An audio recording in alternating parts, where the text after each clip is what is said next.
What up gang, Malaysia, Indonesia, Singapore, Brunei. Assalamualaikum, it's your boy Kimis Converto and welcome back to my channel yang semestinya hanya kamu berkenaan dengan One Piece. Dan kali ni guys, bukan dalam segmen KSQC tapi dalam SBSQC, Shitsumon o Boshusuru, which is satu segmen soal jawab daripada Oda lah, yang mana kita nak bawa satu segmen pula, kita nak bawa satu soalan daripada peminat yang bertanya, Odachi, I have been wondering for a long time, was that hooded figure talking to the five elders during the leveling about a certain pirate actually Chang or was it Shamrock? Also, does mermaid poop come out from the front or the apa jenis soalan lah. So guys, ini soalan yang rata-rata kita semua nak tahulah, sama ada orang yang jumpa dengan Gorosei itu adakah Shamrock ataupun Shanks, dan jawapan Oda adalah dia sebenarnya Shamrock, bukannya Shanks guys.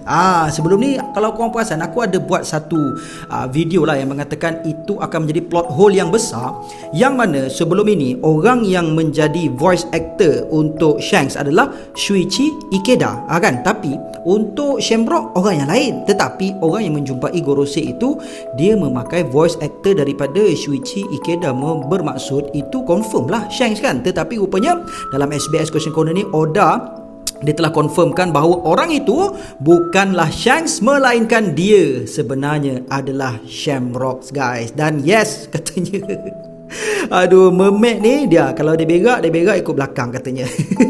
So guys, kat sini terjawablah sudah misteri yang begitu lama terperam dan terpendam guys. Kita semua nak tahu sama ada betul ke itu watak Shanks ataupun Shamrock guys. Sebab kalau kata Shanks, bermakna Shanks ni watak jahat lah, dia macam semi lah, jahat pun ya, baik pun ya kan. Sebab sebelum ni yang menghentikan Marineford adalah Shanks juga. Lepas tu Sengoku cakap, given that your position, sebabkan itu adalah kau, jadi aku terimalah pelawaan kau, which is aku nak stopkan war ni. Jadi semua orang-orang yang ada di Marineford, the war is over, kata Sengoku. Sebab apa? Dia nak honor kepada Shanks kan. Tapi pun kita dah diorang pun dah settle lawan dengan satu Yonko, takkan nak lawan lagi satu Yonko ikut kan. Marineford pun dah nak dekat hancur lebur dah tu. Datang pula Yonko yang kedua kan, tak ke meranap terus Marineford nanti, itu pun satu soal juga kan. Tetapi dekat sini kita nampaklah daripada flashback Shanks, dia menghentikan King Harold, lepas tu dia datang ke Elbaf. Sebenarnya dia nak bagi tahu dengan King Harold lah supaya tidak masuk ke dalam kontrak itulah, orang kata apa, shallow kontrak yang paling dalam sekali lah, deep kontrak tu kan, which is jadi Holy Knight. Tapi ternyata bila dia sampai dah terlambat. Sebab apa terlambat? Sebab duk nyembang dengan kapan.